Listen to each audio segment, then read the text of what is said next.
ದಕ್ಷಿಣ ಕನ್ನಡ ಜಿಲ್ಲಾ ಪಂಚಾಯತ್ ಸಾರ್ವಜನಿಕ ಶಿಕ್ಷಣ ಇಲಾಖೆ ಕ್ಷೇತ್ರ ಶಿಕ್ಷಣಾಧಿಕಾರಿಗಳ ಕಾರ್ಯಾಲಯ ಹಾಗೂ ಶಿಕ್ಷಕರ ದಿನಾಚರಣಾ ಸಮಿತಿ ಮೂಡಬಿದ್ರೆ ಇವುಗಳ ಸಂಯುಕ್ತ ಆಶ್ರಯದಲ್ಲಿ ಡಾಕ್ಟರ್ ಎಸ್ ರಾಧಾಕೃಷ್ಣನ್ ಅವರ ಜಯಂತಿ ಮತ್ತು ಶಿಕ್ಷಕರ ದಿನಾಚರಣೆ ಕಾರ್ಯಕ್ರಮವು ಸ್ಕೌಟ್ಸ್ ಗೈಡ್ಸ್ ಕನ್ನಡ ಭವನದಲ್ಲಿ ನಡೆಯಿತು.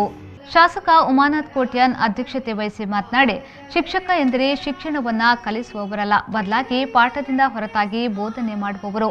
ಎಲ್ಲ ವಿದ್ಯಾರ್ಥಿಗಳು ಪ್ರತಿಭಾನ್ವಿತರಾಗಿರದೇ ಇರಬಹುದು, ಆದರೆ ವಿದ್ಯಾರ್ಥಿಗಳಲ್ಲಿರುವ ಪ್ರತಿಭೆಯನ್ನು ಗುರುತಿಸಿ ಹೊರ ತೆಗೆಯುವವರೇ ನಿಜವಾದ ಶಿಕ್ಷಕರು ಎಂದು ಹೇಳಿದರು.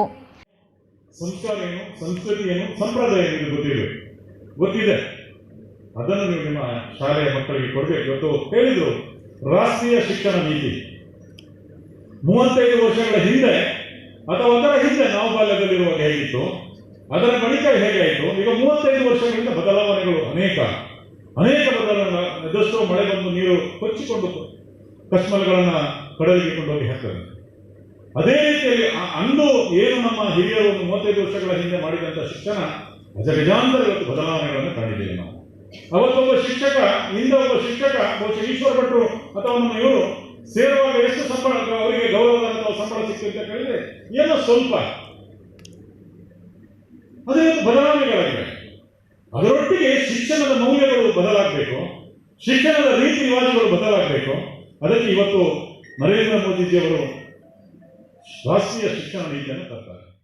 2020 ಜಿಲ್ಲಾ ಉತ್ತಮ ಶಿಕ್ಷಕ ಪ್ರಶಸ್ತಿ ಪುರಸ್ಕೃತರಿಗೆ ಸನ್ಮಾನ ಕಾರ್ಯಕ್ರಮ ನಡೆಯಿತು. ಎಸ್ಎಸ್ಎಲ್ಸಿ ಪರೀಕ್ಷೆಯಲ್ಲಿ 625ರಲ್ಲಿ 625 ಅಂಕಗಳನ್ನು ಗಳಿಸಿರುವ ಆಳ್ವಾಸ್ ಕನ್ನಡ ಮಾಧ್ಯಮ ಶಾಲೆಯ ವಿದ್ಯಾರ್ಥಿ ಗಣೇಶ್ ಹನುಮಂತಪ್ಪ ಅವರನ್ನು ಸನ್ಮಾನಿಸಲಾಯಿತು.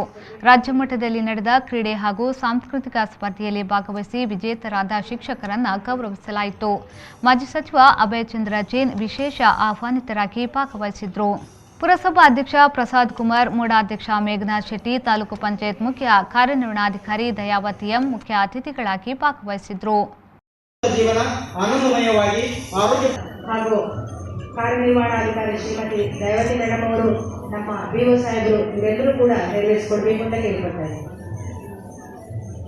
ಇದ್ದೀನಿ. ಶ್ರೀ ಅನಂತ ಪದ್ಮನಾಭ